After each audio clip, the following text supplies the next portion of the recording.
They took care of business when they absolutely had to. It would be nice if they could absolutely have to from the opening jump. That would be great.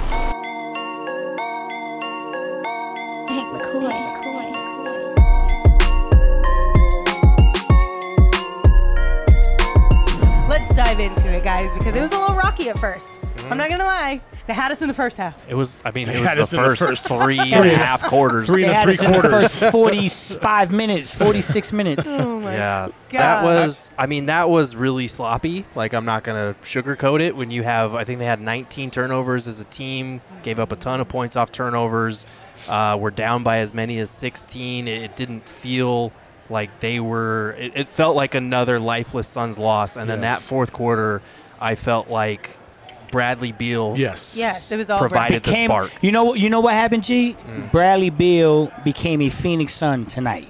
I feel like this is his coming out party. I feel like this is the moment where he's like, yo, I'm actually here, man. This is my team. I'm part of it. I'm a big part of it. Yeah, that was incredible, man. I mean, listen, man, I think Bradley Beal single-handedly won this game for the Suns. Maybe not directly in terms of scoring, but his emotion. Yeah. I mean, folks, how many times have we watched this team go through the motions in recent weeks? Like, it didn't look like they had any emotion. It looked like they didn't even care at times. Yeah. But Bradley Beal completely flipped the script, and he forced everybody to get into the game as much as possible, flipped the game on its head, and, man, he was amazing in that fourth quarter. Shout out to him. Hey, G, go ahead. I don't want to cut you off. No, you're good. I think, I mean, he scored 12 of his 20 points in the fourth quarter, so it wasn't. Scoring-wise, he was. I don't want to completely overlook, because like KD and Book laid a lot of the groundwork for that to be possible, because they didn't score until I think about like 4 or 5 minutes were left in the fourth quarter. Neither one of them had scored for the first 6 or 7 minutes, but they had laid the groundwork scoring-wise, and they had really efficient shooting nights. The turnovers continue to be a thing. It felt like there were a couple plays where, like, Book scored 2 or 4 straight, or where KD hit a tough shot for an and one, and they had a little bit of fire, but it didn't sustain itself into anything, because the next play was a turnover or something. But when Beal came in that fourth quarter and had the full reins, like, he turned it around with his effort, his energy, his fire, and that was key. And you talked about the turnovers. In the fourth quarter, they didn't have as many turnovers as they did the rest of the previous in the game.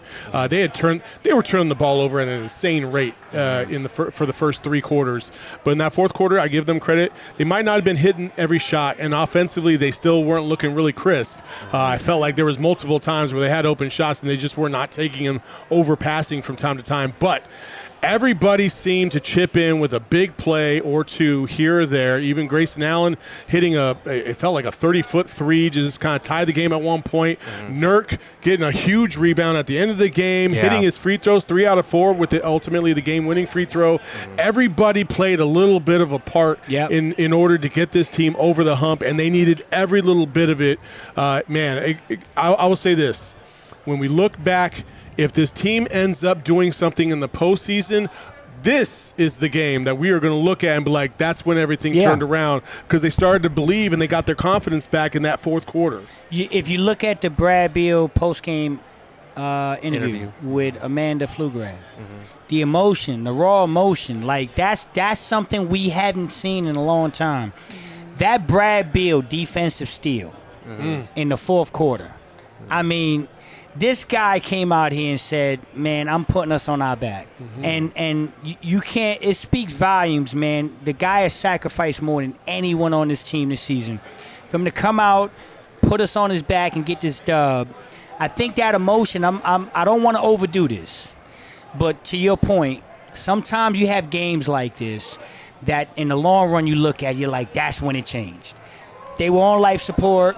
They're about to pull the plug. It's looking like you might be playing for an 8th seed, and then bang, he gets this done. So this could galvanize this team. They need it. Honestly, like, I'm not trying to throw shade with this comment right here, but midway through this, I think it was like maybe to start the fourth quarter or midway through the third quarter, I was just thinking, like, unless it doesn't feel like anybody was willing to do that outside of maybe Book, only because I know his track record. Like, I didn't get the vibe that anybody on this team was willing to do, like, the dirty work, put the team on their back and force a win, not just necessarily for this game specifically, but just moving forward. For some time, it didn't really feel like anybody had that energy. And so this was really good to see because I know I can trust it from Book from time to time whenever he needs to because I've seen it happen before. I would like to think that at some certain points in time I could trust it from KD, but I don't really know. And I didn't really know about Brad either. Yeah. It felt like they were in a rut in terms of who was going to just take over and say, we're not losing this fucking game. Yeah. And that was what Bradley Beal did in that fourth quarter tonight. So that was good to see. And to your point, Saul, only one Suns turnover in the fourth quarter after they had, I think, 18 through the first three. Yeah. So they took care of business when they absolutely had to. It would be nice if they could absolutely have to from the opening jump. That would be great.